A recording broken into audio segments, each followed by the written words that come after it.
Hello, and welcome to this seminar on emergency planning and preparedness for parishes. My name is the Reverend Canon Tom Ferguson. I'm the Canon for Mission Information in the Episcopal Diocese of Central New York, and I'm joined here with my colleague, Michael Hardin. I'll let Michael introduce himself briefly.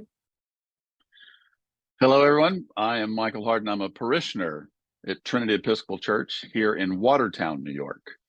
And previous to our move up here to the suburbs of Canada, the North Country, had about 30 years in local and state government, 20 of it involved in disaster preparedness and emergency management.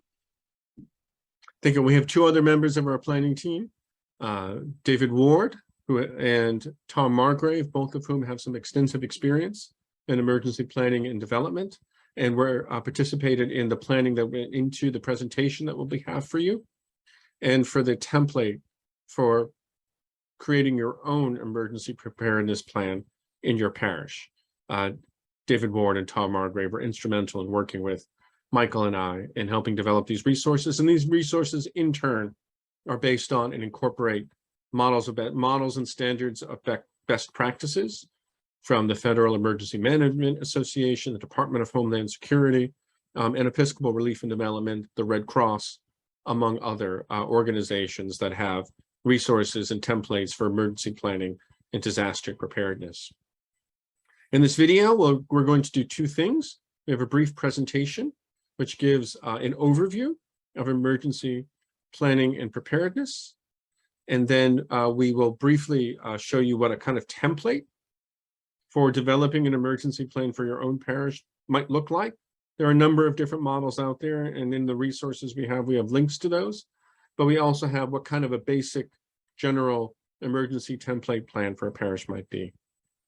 The reasoning and the impetus behind this training is in a couple of ways and reasons.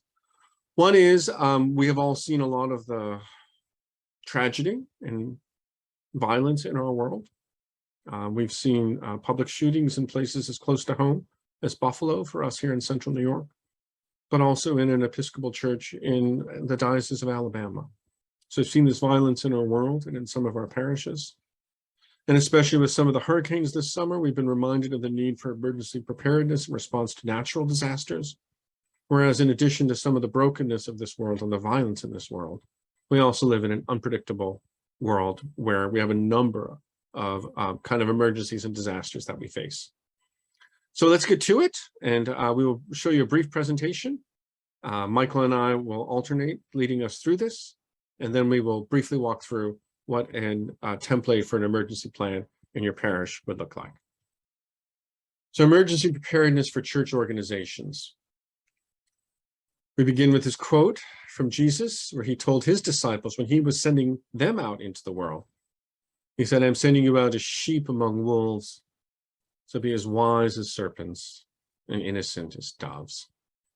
And the reason we picked this quote is in part because of this call we are to balance who we are as church, but also who we are as church that exists in a world that is full of brokenness, full of sin, and full of sorrow. So how we need to hold on to those core values and hold on to those things that we cherish and that form us for who we are as Christians, but also realize we exist and operate in the real world.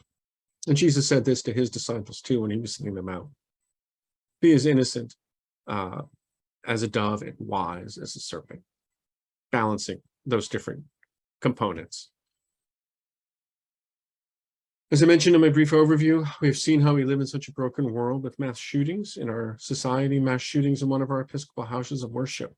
And in my first couple of months here in the diocese, in many of the clergy meetings and many of the diocesan meetings I was in, people were asking, are there things we can do and are there steps we can take for our own safety? Part of what we're going to be talking about today is creating and developing a culture of preparedness. We can't try and play out every possible scenario. But what we can do is try and create a culture of preparedness in a parish that will help us deal with different kinds of emergencies that come our way. This is not about steps you can take to prevent a disaster. Because the sad fact of this world is that we cannot prevent everything. We cannot control the weather. We cannot predict random acts of violence. We cannot make any kind of promises towards complete safety in our parishes. And that can be kind of troubling, and that can be kind of challenging. But what we can do is be prepared. And what we can do is take steps through this training and through this culture of preparedness where we don't make difficult situations possibly even worse if we're unprepared.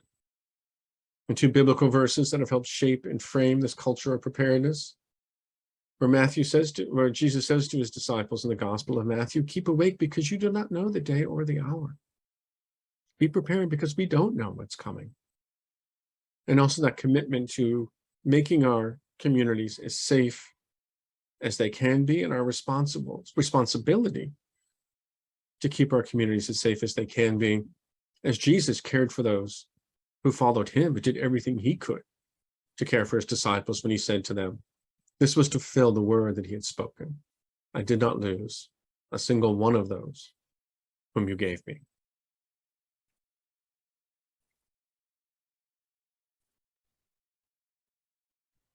When we talk Tom mentioned, go ahead. Go ahead, Michael.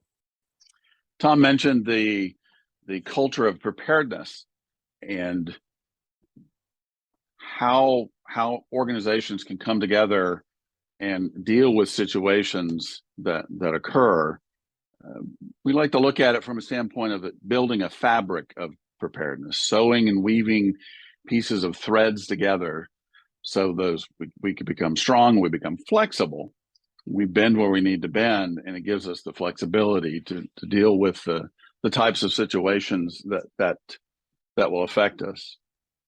You will have all kinds of emergencies that can impact us in our church setting, and other than something relating to a shooting. We've got different kinds of things, different weather, severe storms, tornadoes, blizzards, flash floods. While in central New York, we don't necessarily deal with the direct impacts of hurricanes. We certainly can deal with remnants, which we've seen. Medical emergencies occur either around us or at our parish with parishioners or our visitors. Things happen, gas leaks, fires, all of these things can impact our facilities and our people. And having that fabric in place to respond really is what makes a difference. And I would encourage each of us to look at three things. One, it's all about context. Your context, right here, right now. No church is the same as the other. We have a lot of similarities. It's just putting it in your context. And also remember, you have the experience. You have life experiences that will feed this planning process. We're 2.5 years into this pandemic thing, and it's been challenging, and we have changed a lot of things. We've responded and evolved. So lean on those types of experiences that you have. You have the experiences. You will be able to craft the answers that you need to fulfill this planning endeavor. Go ahead, Tom. So, as Michael was talking about, as we walk through this presentation, as we walk through the template that we have, keep in mind questions around context. So important. One size does not fit all. We don't want you to take this template and just take out the name of the church that's in there and put your own church name in there, because that won't work. Because the template that we're going to go through in a couple of minutes is one that I developed as a rector, and it fits the parish that I was in. There's things we need to keep in mind, and things like urban versus rural, larger churches versus smaller churches. Also, the kinds of the ways we're structured and the resources that we have. Churches that have clergy and paid staff can take on certain kinds of responsibilities in emergency plan, whereas churches that don't have a steady, regular clergy presence, volunteers and lay people will need to take on the kinds of roles that perhaps a clergy person or a full-time staff person would in a larger congregation. The physical layout is important, whether there's just one single building, whether there's several buildings, are there multiple points of entry to that building or just one? and even some of the differences in the church structures themselves. For instance, in the parish where I walked through this emergency plan, one of the things we realized with the different buildings that we had is that some of our buildings were directly linked to the fire department. So when you pulled the fire alarm, it automatically rang. Whereas some of our buildings, it wasn't. You had to physically still call the fire department. So in developing our emergency plan, we had to take that into account and put that into our training as well. So as you take into account your different kind of context, it will in turn shape how you deal with and address and plan for the different kind of emergencies that will come your way. Michael, is there anything you want to say or add around questions of context? I think it's also important to remember in this planning conversation, it is a dialogue, lots of conversations back and forth, not just a monologue of someone dictating this is how we do things. It truly is a dialogue, and you'll get different voices, as we'll talk about in our next slide, who those voices are. Okay, so developing a plan, as Michael was saying, it's best, just like with lots of things in the church, it's best to bring as many folks into this as you can for a couple of reasons. One is to get that perspective, and one is the more folks involved, the broader a culture of preparedness that you have. When we were walking through the plan in my parish, we wanted to make sure like different constituencies and groups were represented. And some of these include staff members, ushers. Ushers are key people in an emergency preparedness plan, especially if something should occur within the context of worship or on a Sunday. So your ushers will be very important. Musicians and choir, Sunday school and Christian education. Michael, do you want to talk a little bit about liaison and connection to kind of other groups, like outside groups? Sure. These other stakeholders, that really, again, is driven by context. If you have a day school or an organization that uses your facility, either with or without compensation, it doesn't matter. They're in your church. You want to get their perspective in these situations as well. In particular, in dealing with some of these outside agencies, they may be less open to direct involvement in a large conversation, if you will.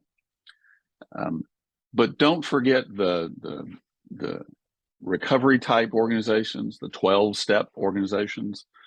They can provide some really good insight, and in many cases, they may be in and around your buildings at times when no one else is around those buildings, and can shed some light that can be helpful through your planning process. One of the pieces Tom talked about is multiple ways into a building. You'll want to capture that for sure, and also where a responder is going to go. If it's just a one dwelling, one building, one entry, one exit, that's great. If there's more than one and a situation occurs, where do you want the responders to go? And you want to be able to coach folks with this is where we are. We need the responders to come to the main chapel as opposed to the small office area. Right, and that's the kind of information that'll be really crucial as you're working on your plan to make sure you train the people to let folks know where responders will go to. And a couple of when we did some of these trainings in person, there was some conversation on exactly kind of what's the best way to deal with kind of outside groups, realizing, as Michael said, there are differing ways in which these outside groups kind of interact with the church. If it's day school that's owned by the church, you have a different kind of relationship as to, for instance, a 12-step or an AA group. And in my parish, when we were walking through this, we essentially decided that different groups maybe needed to know different information. I think two things you definitely want to address or keep in mind. As Michael has said, questions about security, who has access to the building, who has keys, those kinds of things, who should have them. And I think especially for groups who may be using your building when they're the only ones there, to have an emergency contact sheet. So if there's a fire during an AA meeting, they know the fire department number to call the fire department, and they know who to call at the church. And the realization that there may be times when outside groups are the only ones in your building. And so we often had kind of a sheet up in the room that our outside groups use, so they know what to do in kind of case of an emergency, with the realization that emergencies may happen when no one from the church is present on the church property, depending on how you're, the kind of ministries you have and how you're structured. So one of the things we do in the template that we're going to go through is, again, we're not asking you all to copy directly each situation because your context is different. There may even be emergencies that you would come across that aren't in this template because this template was created by a particular church in a particular situation. For instance, that church is on high ground, so we don't really have to worry about flash flooding. You may be in a very different situation depending on the church context where you're in. So just asking you all as you work through these templates with your local planning teams, local planning groups, look at each different situation and just ask, what steps do we need to walk through to deal with each of these eventualities or other ones that may be important for where you are. For very practical things, as Michael said, where will the responders come to? Who will call? How will the building be evacuated? Who's going to make sure everyone is out? This often can at times involve designating specific gathering places, designating specific people to spread information and make sure that people can get out. And also in the template that we'll walk through, this is where we also have the current Department of Homeland Security active shooter best practices. So while we do say we want you to modify and change that template as best suits your local context, with the exception of the section on active shooter training that is in the template, these are the best practices that the Department of Homeland Security recommends for houses of worship. So please, when we say change the template to suit your purposes, don't change the active shooter training guidelines that are in the template. Those are from the Department of Homeland Security as current best practices. Another wrinkle and layer to this is when disaster does strike, it's good to know where things are, kind of broadly writ. Know what your resources are. Where are the fire extinguishers? Where are the defibrillators? Where are the wheelchairs? Where are the things in your buildings that will help you to respond in time of crisis?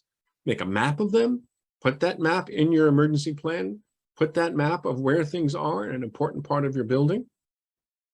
In addition, when a disaster strikes, we need things like proof of insurance,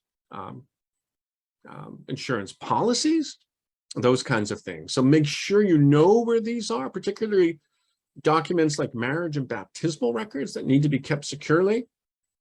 In a perfect world, it'd be great to store these in a fireproof, waterproof place, some kind of safe. We understand that may not be possible for everyone, but at least promise me you're not going to keep them in bankers' boxes in the basement where they can flood, where things can happen, but keep them as secure as you possibly can. And in a perfect world, have a backup. And there's lots of different ways to do that, and it can depend on your capacity. You can scan them and store them off-site. You can make a photocopy of them and store them physically off-site. And this is a place where the bishop is willing to make the diocesan offices available to be an off-site storage facility for important documents, which are often crucial when it comes to questions of insurance and rebuilding. Michael, do you want to talk a little bit about making a list of contacts? Sure. Who needs to know? Canon Tom hit this just a moment ago. Who needs to know that something has happened? And what are those numbers and how do you contact them? That's the kind of planning that will take a little bit of effort. And simply being if something happens at the church, the rector or the priest in charge or the warden in charge would certainly need to know. But also remember, we're part of the diocese. Does the diocese need to know that something's happened here? In many cases, it's a good thing. The more people that know, the better off. In your congregations and your organizations, you have a lot of experiences, and it's practical experiences and training that can help you walk through this and think through this, sewing the fabric together. That'll be valuable through this process. Others, of course, are your local law enforcement, whether it's a city or a village or a town or the county. They're resource type personnel who can look at it from a lens of law enforcement and safety and provide you some feedback. Your local fire department's a great resource, again, regardless of it's in the city or unincorporated portion in the county. These folks can give you some really good view from their lens as far as the things that can help both protect your resources and for them to know where certain things are. So keep them in that group as you walk through this. And also really important, kind of the big picture thing, when something occurs at a parish, at your church, who is going to speak on behalf of the congregation? Who's the voice?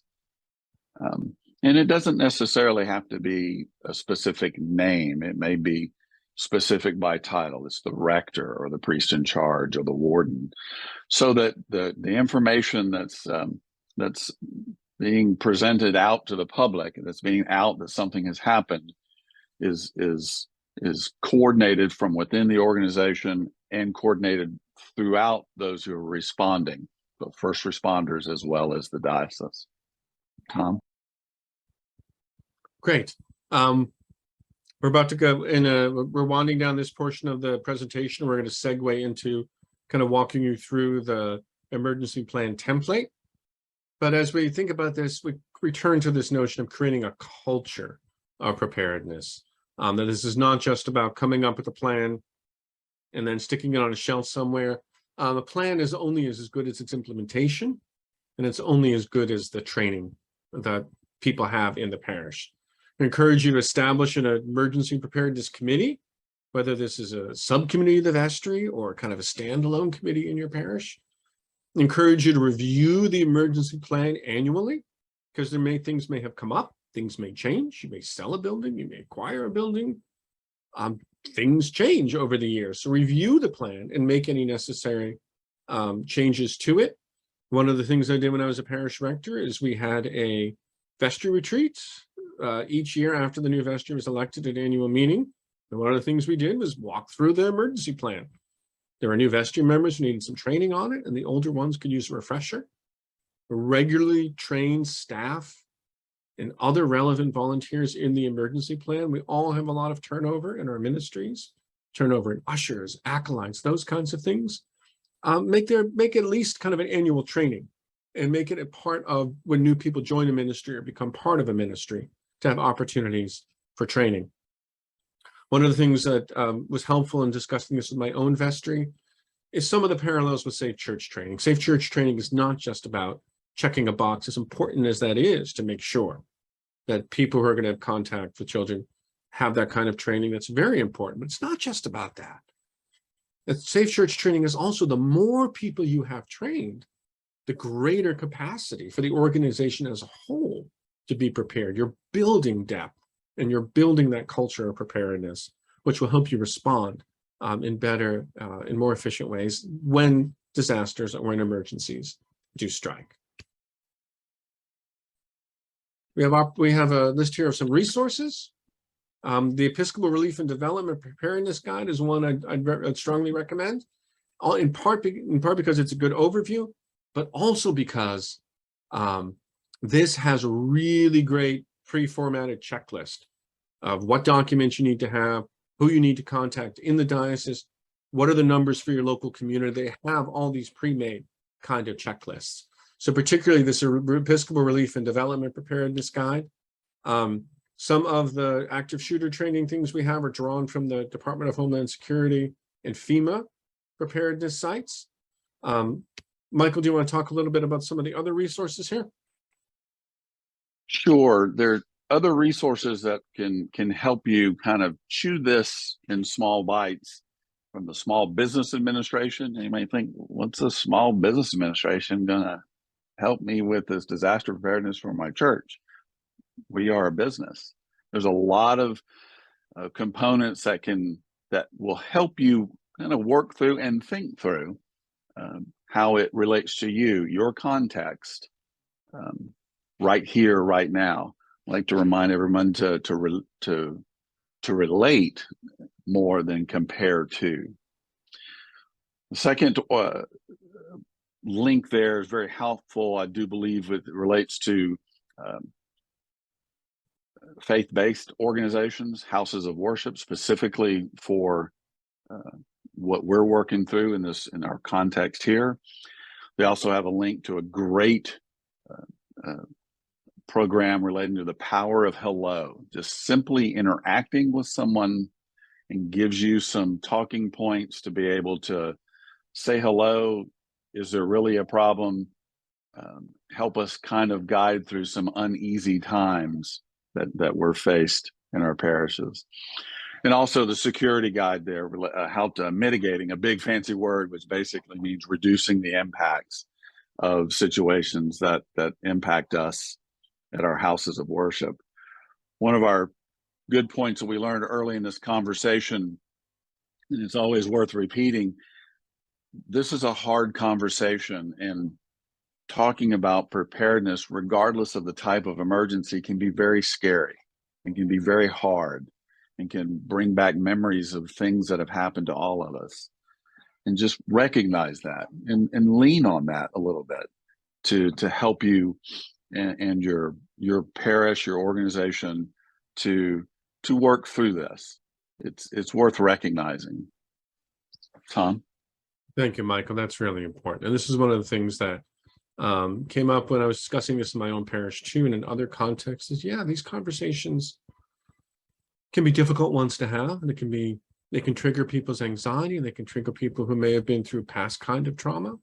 So these are conversations to enter into with some care and some attention to how they can be anxiety producing. But also, I think part of what the church is called to is sometimes to stand in that breach and to have difficult conversations. Because one of the reasons conversations may be difficult is also because they're important. They're important ones to have. And so I encourage us to view this as understanding it can be difficult, but also that's an important thing to do. And it's part of what we're called as communities of faith. And to remember, as with everything, we don't do this alone. We don't do this alone. Jesus Christ has given us one another to walk this journey together. You have resources in your congregation. You have resources in your community. Jesus promised to be with us. Jesus promised to show us the answers to things that we may not have known the answers to begin with. He says, the Spirit will guide you into all things. And Jesus promised to be with us to the end of the ages. And yes, we do live in a world where terrible things can happen. But we also know that God has promised to always be with us and to walk with us in our fears, our struggles, and our challenges. Thank you for your attention for this part of the training. We'll return in a minute and briefly walk you through the template for developing an emergency plan in your own congregation.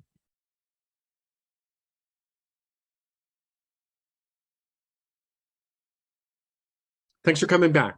We're here for the second half of this training, which is a draft template for emergency planning.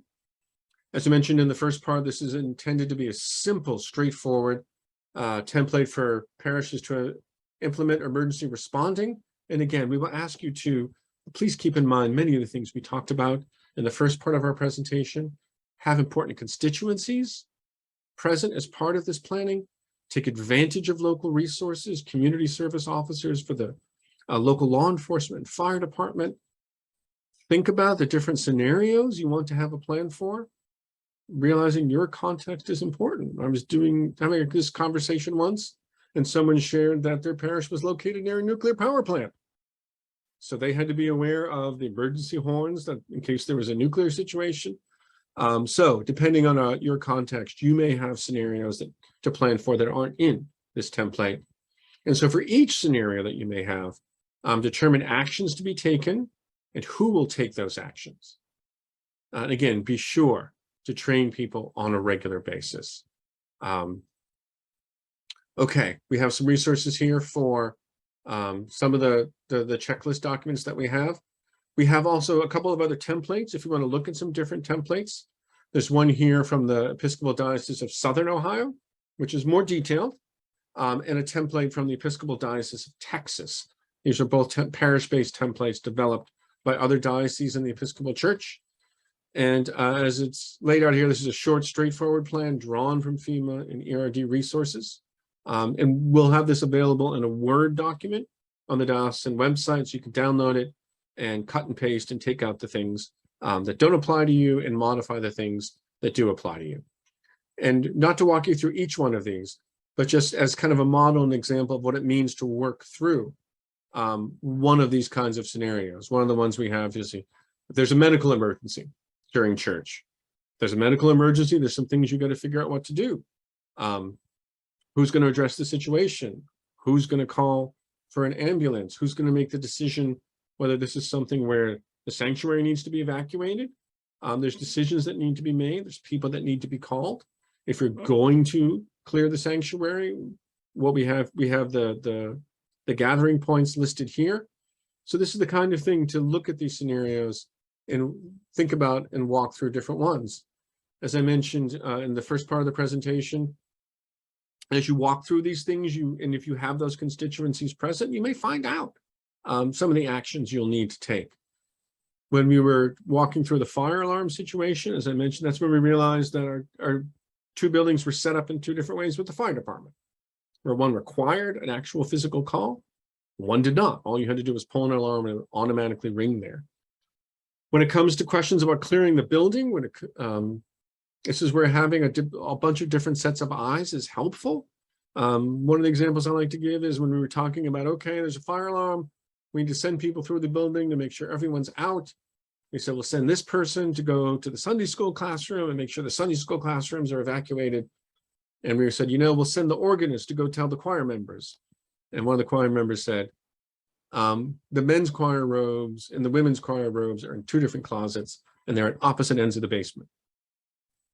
So we realized we had to have two people to go make sure that the two choir rooms had been evacuated. So when you have all those different constituencies looking at the situation, you may realize there are certain kind of actions you need to take. So we won't go through all of these. I will say when it comes to weather emergency, I have a brother who's a meteorologist, and when I consulted him on this, he said there's one thing people need to know. It's the difference between a watch and a warning. A warning is worse than a watch. This is for everything. It's for tornado, flash flood, severe thunderstorm. A watch indicates conditions exist for such an event. A warning means that an extreme weather event has confirmed nearby. A tornado watch means the atmospheric conditions mean there could be one. Or tornado warning means one has touched down in your vicinity. There is a tornado somewhere. And according to the National Weather Service, a watch signals the need for awareness. A warning means you have to take actions and precautions, because that event is happening somewhere nearby you, whether that's a tornado or a flood.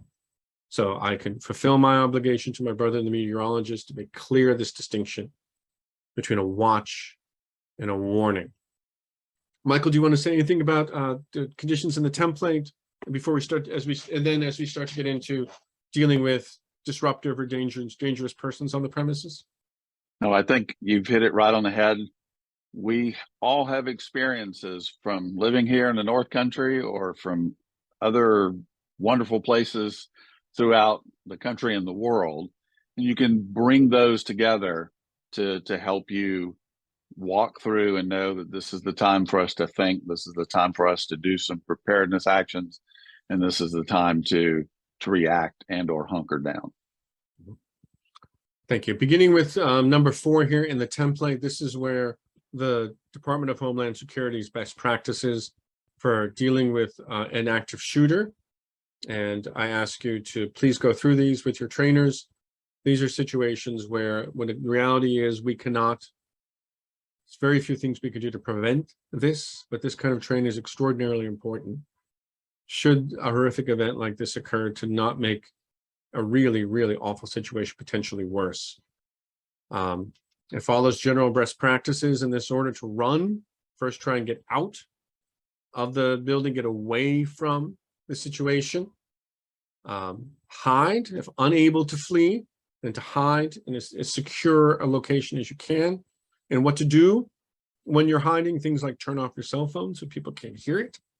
So as the cell phone ringing may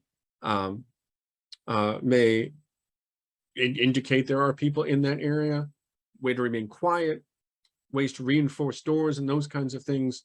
And then in the last situation, and only when you are in immediate danger of losing your life, to fight. In each of these, run, hide, and fight, according to the DHS guidelines, has additional trainings for that. When you're running, evacuate regardless of whether other people agree to go. Leave everything behind. Do not attempt to move the wounded. Call 911 when you're out. Keep your hands visible and empty. First responders may not know what's in your hand, and they don't know the situation. So it has additional details around running, hiding, how to blockade the door, how to silence things, and then fighting only in a last resort and only when your life is in immediate danger. And this is where it gives some examples around throw things, improvise things. And, this has happened. There was a terrible incident in a church in Southern California. And someone threw a chair. Actually, someone shouted and distracted the person with the gun. Then the pastor threw a chair at him. And then they were able to subdue the person. And the pastor said it's because he had this training, that they kind of knew what to do because he had gone through it, and he had gone through it with his parish leadership. And then some details on what to do when law enforcement arrives within an active shooter situation, and the kind of information that you'll need to provide when you get there. And in the coda here of the emergency plan, a reminder about safeguarding documents, and then for appendices there, map of the church with exits, fire extinguishers, first aid kits, and defibrillators marked. So this is just a quick overview of what a template might look like. Michael, any final comments before we wrap this part up? No, as we said in the first portion of this presentation, reaching out to your local law enforcement will be a fabulous resource for you, to be able to give you some specific pointers and experiences from the law enforcement lens should something like this happen. Excellent. Well, thank you all for taking the time out to watch this video. For those of you who are watching this as part of our in-person or Zoom training meetings, in just a minute, we'll begin an interactive question and answer session. We have an opportunity to ask additional questions, talk about additional details, maybe talk about different contexts and different situations. For those of you who are watching this as part of our online resources, the documents we have mentioned in this video. The draft emergency template plan is on the Dawson website, as is a PDF written version of this video and of the presentation that you saw when we shared the screen. Again, thank you so much for your attention. And with any further questions or any feedback, please be in touch. Take care.